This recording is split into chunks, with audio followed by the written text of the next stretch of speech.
My wife texted me, "Heading to bed early, big day tomorrow." I stared at the screen like it had personally offended me.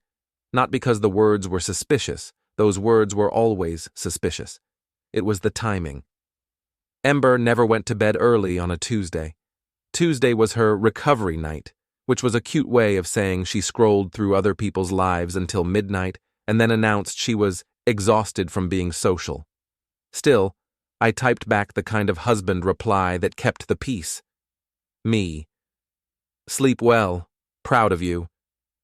I could almost hear her reading it with that half smile she used when she wanted credit for effort she didn't actually spend. Like life was a stage, and she was always facing the audience. The house was quiet. Too quiet. The kind of quiet that made the air feel staged, like the rooms were holding their breath waiting for the actors to walk in and hit their marks. Before we dive deeper into this story, I have one small request. Please subscribe, drop a like, comment, and hit that hype button to boost this channel so more people can discover these incredible Reddit stories.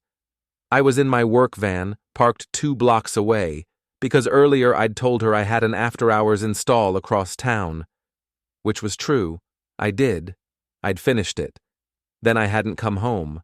Not because I was stalking my own wife like a lunatic. Because I'd learned something about smart homes that most people don't realize until it's too late. They don't just make life easier. They make lying harder. Ember loved the idea of a smart house. It matched the image, sleek, modern. Everything on an app. A home that looked like a magazine spread and acted like it belonged to someone who had their life together. She didn't love the part where I set it all up. I'm not an IT wizard. I'm not a hacker. I'm a guy who installs security systems for small businesses and bored suburban families who want to feel like they're in control of something. Cameras, doorbells, locks, routers.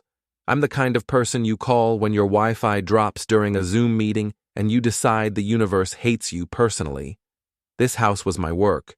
Every camera, every motion light, every network name she insisted on changing into something cute, like Ember Grant 5G, as if the router cared about romance. I didn't open the app right away.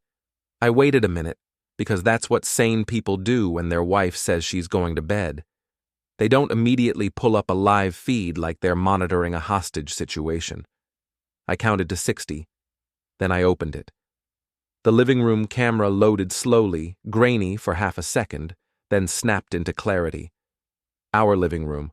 Our sofa. The one Ember chose because it looked expensive even though the cushions were already giving up. The throw blanket she draped like a stylist. The coffee table with 2 books nobody read. The lamp in the corner that always leaned slightly, like it had a secret. Everything was exactly the way it should be. Except Ember was standing near the kitchen island with a wine glass in her hand. And she was laughing. Not her polite laugh. Not her "I'm networking" laugh. This was the laugh she used when she forgot for a moment that she was supposed to be careful. A shadow moved at the edge of the frame. A man. He walked into view like he belonged there. Tall, jacket still on, confident posture. The kind of confident that wasn't earned. It was borrowed from other people's fear. He didn't look at the camera. Most people don't. They don't see it. They don't think about it. They assume cameras are for burglars and porch pirates and teenagers sneaking out. They don't assume cameras are for them. Ember lifted her glass and clinked it against his. A toast, like it was a celebration. Then she reached up and touched his chest with her fingertips, like she was smoothing a wrinkle. I felt something cold slide through my ribs. Not anger, not yet. It was the sensation you get when you're about to step on a stair that isn't there. That moment where your body realizes gravity is about to have a say. The man leaned in close to her, whispered something. Ember's smile changed. She glanced toward the hallway, toward our bedroom. Heading to bed early. Big day tomorrow. Sure. I sat there in my van with the engine off, the streetlights humming, and watched my wife walk her guest deeper into my house like she was giving him a tour. There are 2 kinds of men in this world when something like this happens. One kind goes blind, starts texting, calling, driving home like the hero in a bad movie, ready to kick down a door and shout a speech. The kind of man who thinks rage is a plan. The other kind gets very, very quiet. I didn't say a word. I just stared at the feed and waited until they were out of frame. Then I tapped the camera view for the timestamp. I watched the seconds tick, and I did the simplest thing I could do, something so small it almost felt polite. I switched apps. I opened the router admin panel. The login popped up. The little familiar boxes, username, password. My fingers didn't shake. That surprised me. I'd always assumed that if I ever caught my wife cheating, my hands would tremble, my heart would race, my vision would blur like a soap opera. Instead, I felt focused, like I was tightening a bolt. I typed in the credentials and got in on the first try. Of course I did. The network settings page loaded. The current Wi-Fi name, the security type, the password field hidden behind asterisks, like secrets deserved privacy. I clicked edit. I deleted Ember's cute little password, something involving our anniversary year and the word love, because irony is a disease and my wife had it bad. I typed a new one. Not random, not complicated. I wanted it to be understandable at a glance, something that would make him stop and stare when he read it. Then I hit save. The router applied the change. A warning flashed. Connected devices will be disconnected. Yes, that was the point. Back in the camera feed, Ember's living room lamp flickered as if the house itself had blinked. The man paused mid-step, like he'd felt the change in the air. Ember frowned and glanced down at her phone. A second later, she lifted it, tapped again. Her smile thinned. That tiny crack in her composure that she usually saved for customer service reps and waiters who didn't bring the right water. The man pulled out his phone too. He looked annoyed, not worried. The way people get annoyed when technology stops serving them. Ember said something. I couldn't hear it, but I could read her lips enough to know it was probably my fault somehow. It was always my fault. The Wi-Fi, the thermostat, the weather. Then she did something that made the cold inside me turn into something sharper. She walked toward the hallway again, toward the bedroom, toward where her phone probably had better signal, toward where she'd told me she was going to sleep. I watched her go, and I could almost see her mind making calculations.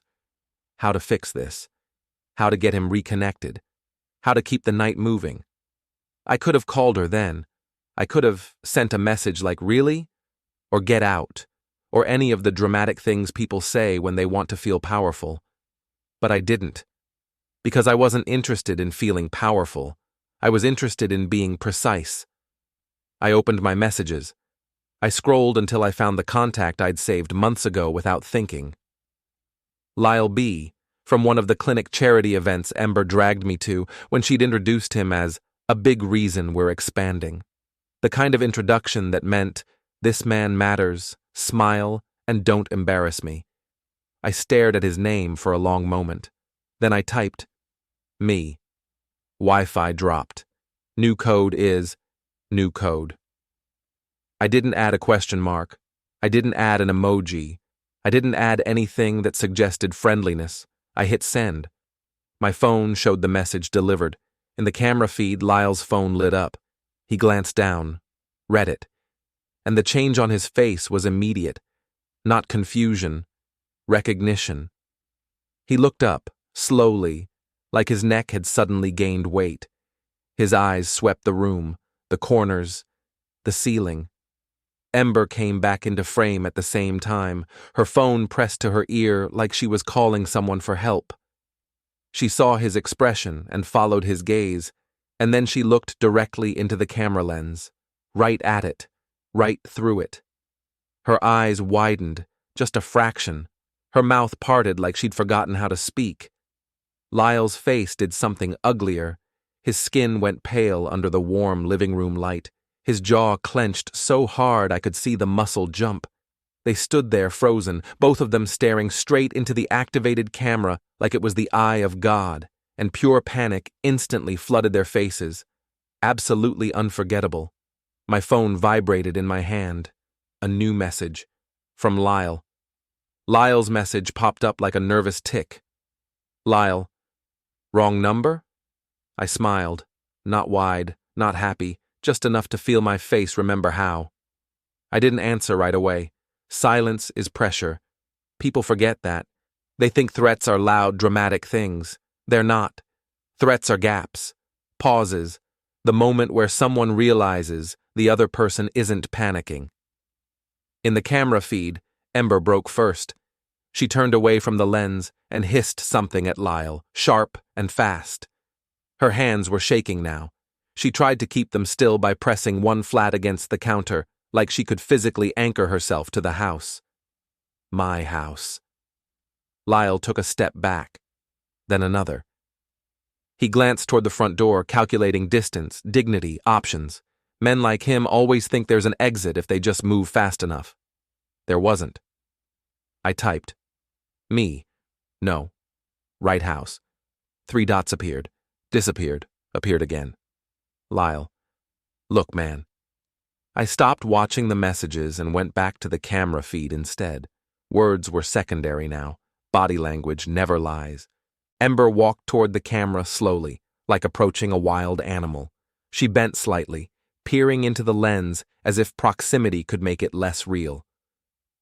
Grant, she said softly. She knew. Hearing my name out loud, spoken into my own living room by the woman who had just lied to me without blinking, did something interesting to my chest. It didn't hurt. It hollowed. I leaned back in the driver's seat and watched her try to perform innocence for a piece of plastic screwed into drywall. You're not home, she continued, voice careful, soothing. Something's wrong with the Wi-Fi. Can you? I toggled the camera's spotlight. The living room flooded with harsh white light. Ember flinched. Lyle swore under his breath and shielded his eyes like a criminal caught in a bad interrogation room. I didn't speak. I didn't need to. The house was speaking for me now. Ember straightened, jaw tight. She turned to Lyle and whispered, "Get your things." He hesitated. That hesitation told me everything I needed to know about how brave he actually was. I finally looked back at my phone. Me. You should probably leave. This time the typing dots came fast. Lyle, this isn't what it looks like. Classic. Straight out of the handbook. I'd always wondered if men practiced that line in the mirror or if it just arrived fully formed in moments of cowardice. I watched as Lyle grabbed his jacket off the back of the chair. His movements were jerky now, rushed. Ember followed him toward the front door, talking fast, hands fluttering like she was trying to swat the situation out of existence. They paused at the door. Ember looked back at the camera one last time. Her eyes were hard now, angry, accusing, like I'd done something wrong. She opened her mouth. I turned the camera audio on. You promised you weren't watching anymore, she said. There it was. Not denial, not shock, a complaint. I saved the clip. The door slammed. The camera view shook slightly, then steadied. The living room was empty again. Too empty. Like the air had been sucked out and forgotten to come back. I sat there in my van and let the silence stretch. Then my phone rang. Ember. I let it ring out. She called again. I declined it this time. A third call followed immediately, then a text. Ember, we need to talk. I rested my head back against the seat and laughed quietly. Not because it was funny, because if I didn't, something else might come out instead. I finally replied. Me. Tomorrow. You said you had a big day. 3 dots. Gone. No reply. I drove home an hour later, parked like nothing had happened. Walked inside a house that smelled faintly like her perfume and someone else's confidence. I didn't sleep. I didn't need to. By morning, the town had already started whispering. That's the thing about small places. They don't need proof. They just need timing. At work, my phone buzzed with a message from an unknown number. Unknown, is everything okay? I stared at it, then scrolled up to see the contact info. Maren Benton, Lyle's wife. I hadn't messaged her. Not yet. Which meant Lyle had gone home and done what men like him always do when the ground shifts under their feet. He'd talked too much. I typed back slowly. Me. Depends who you ask. Her reply came almost instantly. Maren. I think we should meet. Before tonight. Tonight. I checked my calendar, even though I already knew what I'd see. Ember's gala, the clinic expansion, champagne, speeches, donors in suits pretending they cared about community health. Her big day. I glanced at the clock. Plenty of time. Across town, in an office building that liked to pretend it wasn't part of the rot, Ember was probably rehearsing her smile in the bathroom mirror, practicing the version of herself she planned to sell. She still thought this was a conversation. She still thought this was private. I sent Maren one last message. Me. I'll see you there. Then I picked up my keys, because I wasn't going to catch anyone tonight. I was going to introduce them. I didn't go home after work. I told myself it was practical, timing, distance. But the truth was simpler. I didn't want to give Ember the satisfaction of pretending we were still a normal married couple having a hard talk before a big event. Normal was over. I drove toward the edge of town, where the newer buildings gave way to concrete and chain link and the kind of lighting that never fully commits to illuminating anything. The kind of places people choose when they want privacy without paperwork. Maren had sent me an address, a short-stay condo near the river. Clean, anonymous. Booked under Lyle's name, paid with a card that definitely wasn't his wife's. I parked across the street and waited. Stephen King once wrote that monsters don't announce themselves, they blend in. Sitting there, watching the building's entrance, I understood that better than ever. Nothing about the place screamed betrayal. It just existed. Beige walls, potted plants that were already dying, a security camera mounted too high to see faces clearly. I checked the time. 8 minutes late. Then I saw him. Lyle came out alone, jacket on, phone pressed to his ear, walking fast, but not fast enough to look guilty. He had the posture of a man rehearsing excuses while pretending not to. I stepped out of the van and let the door shut behind me. Not a slam. Just a solid click. He saw me immediately. That was the funny part. No confusion, no double take. Just instant recognition, like his brain had been running simulations all night and finally landed on the worst one. He lowered the phone. Grant, he said, like we were neighbors who'd run into each other at the grocery store. Lyle, I replied. Calm, pleasant. You left your confidence inside. His jaw tightened. Look, man, whatever you think. I closed the distance between us until we were standing beside his car, close enough that he could smell me, close enough that he'd understand I wasn't here to shout. I watched you panic in my living room, I said quietly. Don't insult me by pretending you've got momentum now. He glanced around the street. Empty. The river murmured somewhere behind the buildings, steady and indifferent. This isn't necessary, he said. You don't want to make a scene. I smiled again. I don't want to make one. You already did. I'm just picking the venue. He swallowed. I saw it. Men always think they hide that part. You should talk to Ember, he said. This is complicated. It's not, I replied. It's just inconvenient for you. I tapped the roof of his car once, friendly, almost affectionate. You parked in a private zone, I added. Permit expired last month. His eyes flicked to the windshield. I'd already called it in. We stood there in silence until the tow truck turned the corner, lights flashing but not screaming. Professional, efficient. The driver didn't ask questions. He never did. Lyle's face drained of color. You can't be serious, he whispered. Oh, I'm extremely serious, I said. I just don't raise my voice. The hook clanked under his car like punctuation. When the truck pulled away, Lyle stood there with nothing but his phone and his breathing. No car, no control, No plan B. "This doesn't end well for you," he said, trying to sound threatening. I leaned in just enough for him to hear me over the river. "It already ended," I said. "You're just still standing in it." I walked back to my van and drove off without looking back. By the time I got home, Ember was there. She was dressed like the version of herself she used when she needed to look reasonable. Soft sweater, hair pulled back, no makeup drama. The "we're adults" costume. "We need to talk," she said, blocking the hallway like she still had authority here. I took off my jacket slowly, put my keys on the table, gave her the courtesy of my attention. "You lied," I said. Flat. Not accusatory, just factual. Her mouth opened, then closed. She exhaled sharply. "You invaded my privacy," she snapped. There it was again. Not guilt, not regret. A complaint.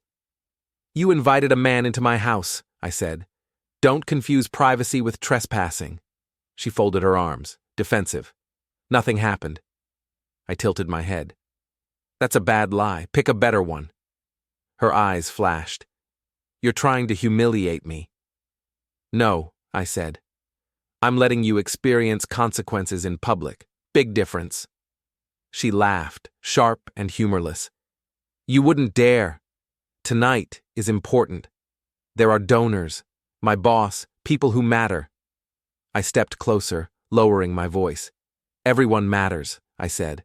"That's the problem." She stared at me, searching for the crack, the weakness, the version of me that still wanted to fix things. She didn't find it. "You think you're being clever," she said, "but you're just angry." I shrugged. "Anger burns out. This is planning." She turned away, grabbing her coat. "We'll talk after tonight." "No," I said. "You'll talk. I'll watch." She paused at the door. For just a second, doubt crept in. Real doubt. The kind that doesn't perform well. Then she straightened and left. I stood alone in the house, listening to the echo of her heels fade. My phone buzzed. Marin. "He didn't come home. His car is gone." I typed back. Me. "He's having a rough day." A pause. Then, "Marin, you're not going to back out, are you?" I looked at my reflection in the darkened window. The man staring back looked older, sharper, like someone who'd finally decided what he was willing to lose. Me. "I'm just getting started." Across town, lights were going up. Tables were being set, glasses polished, speeches printed. They thought tonight was about celebration. They had no idea it was about exposure, and the doors were already opening. The parking garage smelled like old oil and impatience. Concrete pillars rose out of the ground like unfinished thoughts, painted with numbers that had been scraped and repainted so many times they looked tired. The kind of place where sound carried too far and people said things they later swore they hadn't. I parked 2 levels down from the gala entrance and shut off the engine. I didn't have to wait long. Ember's heels announced her before I saw her. Fast, sharp, angry. She came down the ramp like she already knew where I'd be, phone clenched in her hand, face tight with the kind of fury she usually saved for people who embarrassed her in public. "Are you insane?" she snapped the second she saw me. "What did you do to Lyle?" I leaned against my van and folded my arms. Calm. Casual. Like this was a conversation about groceries. "I improved his cardio," I said. "He walked home." Her eyes flicked around the garage, checking for witnesses, for phones, for angles. "You had his car towed," she hissed. "For parking illegally," I replied. "I'm very pro-law." "This is harassment," she said. "You're spiraling." I laughed once, short, quiet. "You invited another man into my bed," I said. "Don't lecture me about boundaries." She stepped closer, lowering her voice. "You think you're in control, but you're not. Tonight matters. People are watching." "I know," I said. "That's why I dressed up." She looked at me then. Really looked. Like she was finally seeing that I wasn't here to negotiate. Behind her, footsteps echoed. Lyle. He emerged from between two parked cars, jacket wrinkled, tie loose, sweat darkening his collar. He looked smaller down here, less important without good lighting and an audience. "Grant," he said, holding his hands out slightly, palms visible. "Let's all calm down." I turned to him slowly. "You followed her?" I asked. He glanced at Ember. She didn't look back. "She said you were threatening her," he replied. I smiled. "Did she tell you she promised you a future too?" The silence that followed was loud. Ember spun on him. "Don't listen to him." Lyle didn't answer. His eyes were locked on me now. "You told me he was unstable," he said quietly. "I told you he was controlling," Ember snapped. I took my phone out and set it on the hood of the van, screen up, camera recording. "Say that again," I said. Ember froze. Lyle swallowed. "This is a bad idea." "No," I replied. "This is documentation." Security footsteps echoed somewhere above us, distant, not close enough yet. I stepped toward Lyle, not aggressive, just close enough to make him uncomfortable. "She told you I was dangerous," I said. "Did she also tell you she already talked to a lawyer?" Ember's breath caught. "That's not—" "She did," I continued. "She also told me she was going to humiliate me tonight, on stage. Little joke, big laugh." Lyle's face shifted. Something like realization cracked through the panic. "You said you were separated," he said to Ember. She said nothing. That was when I knew he was done.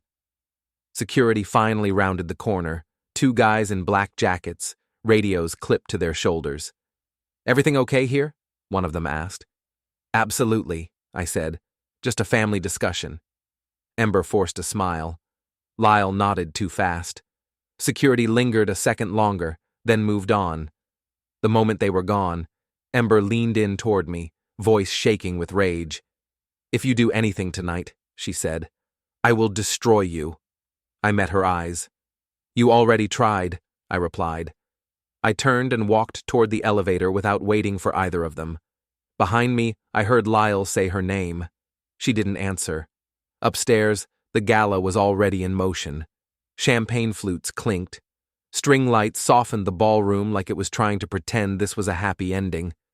Banners with the clinic's logo hung from the walls, all clean fonts and empty promises. I took my seat when they called my name at check-in. Yes. I was on the list. Ember had put me there herself. Front section. Good sightline to the stage. She hadn't expected me to show. That mistake showed on her face the second she spotted me. She recovered fast. She always did. Slid into her role like muscle memory. Laughing, networking, touching arms, selling the version of herself people wanted to believe in. Lyle stayed close to the walls. I watched him scan the room like a man looking for exits that no longer existed. The speeches began. Applause, smiles. A story about values and integrity that would have been funny if it wasn't so on the nose. Ember took the stage. She looked perfect, confident, radiant. "My husband couldn't be here earlier," she said lightly, scanning the crowd. "But I'm so glad he made it." A few polite chuckles. I raised my glass. She smiled wider, mistaking silence for safety. "And none of this would be possible," she continued, "without the people who believe in us." That was my cue. I stood, not fast, not dramatic, just enough movement to draw eyes. "Actually," I said, voice carrying without a microphone, "there's something people should see before we toast." The room shifted. Phones came out. Whispers rippled. Ember's smile faltered for half a second. I held up my phone. "Don't worry," I added calmly. "It's very short." And somewhere near the back of the room, a woman stepped inside. Tall, composed, eyes locked on Lyle like she'd been waiting all night. Marin didn't look at me. She didn't need to. The screen lit up in my hand, and the room went silent. The video played without sound at first, just 10 seconds. That's all it took. My living room, my couch. Ember's laugh, frozen mid-smile. Lyle stepping into frame like he owned the place.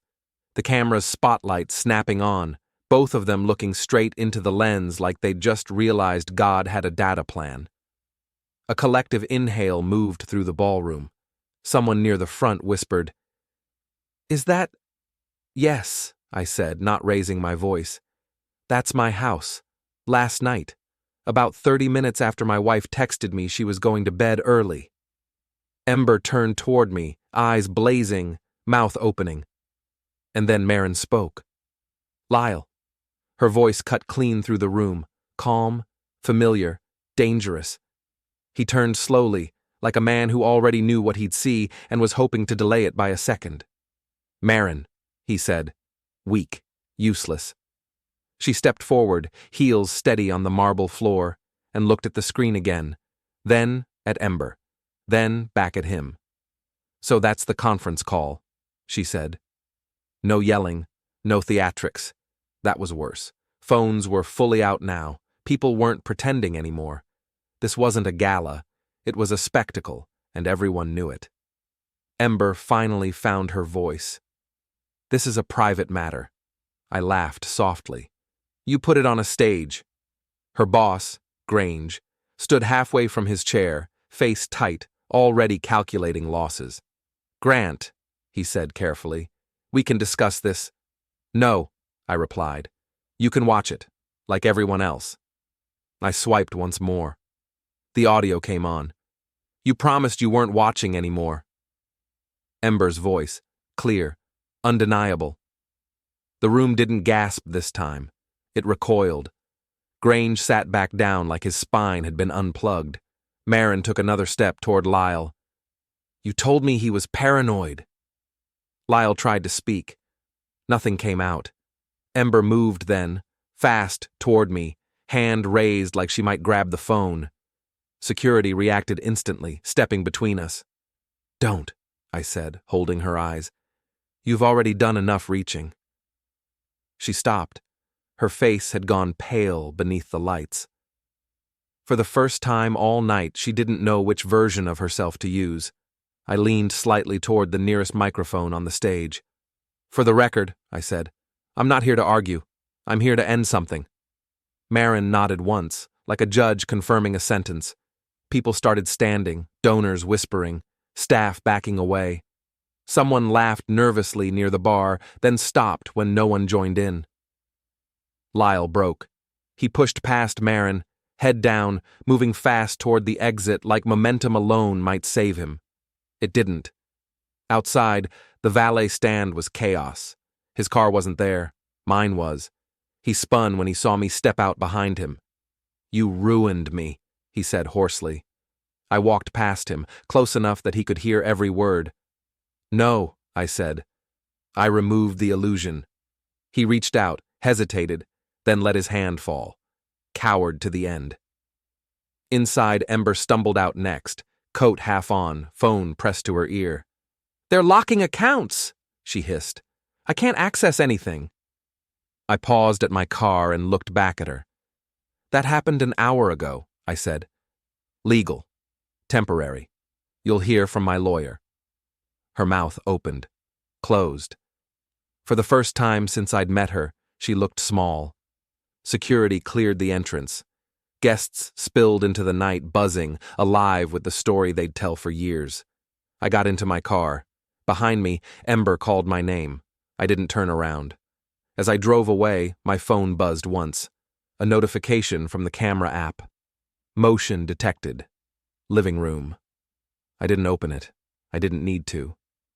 The story was finished, and everyone had seen the ending. The city looked different after midnight, not quieter, sharper. Streetlights cut the dark into clean pieces, and every reflective surface, windows, car hoods, puddles, felt like an eye that might remember you later. I drove without music, letting the hum of the tires keep time with my thoughts. I didn't go home. Not yet. I circled once, then headed toward the industrial strip by the river, the place with storage units, contractor yards, and businesses that closed early because nothing good ever happened there after dark. My phone buzzed again. Ember. Then again. then a text, frantic enough to lose punctuation. Ember, you can't do this. This is my life. I pulled into the gravel lot of a self-storage facility I'd installed cameras for 3 years ago. The gate recognized my plate and slid open with a mechanical sigh. Funny what still opens for you when you build things the right way. I parked between 2 rows of metal doors, shut off the engine, and finally answered. Me. It was. 3 dots appeared, vanished, reappeared. Ember, we need to talk right now. I stared at the phone until the screen dimmed. No, I said out loud to no one. You need to listen. Headlights swept across the lot entrance. Lyle's borrowed sedan rolled in slow, cautious, like an animal testing a trap. Marin must have kicked him out, or worse, gone silent. Silence destroys men like him faster than anger ever could. He parked crooked, got out, and stood there breathing hard, scanning the shadows until he saw me. You planned all of this, he said as he approached, not accusing, realizing. Yes. He stopped a few feet away, hands open, palms up, a universal gesture of surrender that meant nothing. You can't just walk away, he said. You don't know what she told me. I know exactly what she told you, I replied. She told you whatever version made you useful. He laughed, broken. She said you were nothing. I smiled. She said worse about you. That landed. He stepped back like I'd shoved him. I lost everything tonight, he said. My job, my wife, my reputation. I nodded. You should have stayed out of my house. His jaw tightened. You think this makes you better? I walked toward him then, slow, measured, close enough that he could feel how steady I was. No, I said. It makes me finished. I reached into my pocket and took out a small key fob. Not dramatic, not flashy. He recognized it instantly. The storage unit? He asked. Your backup life, I corrected. The one you didn't think anyone knew about. His face collapsed. I didn't break in, I said. Didn't need to. You put my wife as an emergency contact. You're terrible at details. I clicked the fob. Unit lights came on down the row. One door stood half open because earlier that day, while he was panicking, I'd changed the access code. Inside, boxes, clothes, expensive things that didn't belong in a conference bag. Framed photos turned face down, evidence of a man who thought he was starting over quietly. I didn't touch anything, I said. Didn't have to. You already packed your confession. He looked like he might lunge then, not to hurt me, to stop time. I leaned in, voice low. If you ever come near me again, I said, I won't expose you. I'll simplify you. He swallowed. I stepped back and gestured toward the exit. Go, I said. You're done here. He didn't argue. He just turned and walked away, shoulders slumped, smaller with every step. I waited until his car was gone before I got back in mine. Only then did I drive home. The house was dark when I pulled up. No lights, no movement. I unlocked the door and stepped inside. The living room felt stripped, like the walls had finally exhaled. I stood where the camera had caught them and looked around. Same couch, same lamp, different air. My phone buzzed one last time. Ember, I'm coming back. We need to talk. I opened the camera app. The front door feed was live. I watched her pull into the driveway, hair undone now, makeup smeared, confidence burned down to raw panic. She walked up to the door and stopped when she realized something was wrong. The lock didn't open. She tried again. I tapped the intercom. Don't, I said calmly. She froze, staring straight into the lens again, just like the night before. You can't lock me out, she said, voice shaking. This is my house. No, I replied. It was our house. She pounded once on the door, then caught herself, glancing around like neighbors might be watching. Grant, she said, softer now. Please. I leaned against the counter inside and watched her through glass and code. You wanted a big day, I said. You got one. She slid down against the door, knees buckling, phone dropping from her hand. I didn't think you'd actually do it, she whispered. I smiled. That, I said, was your mistake. I ended the feed. The house went silent, and for the first time all night, so did my phone.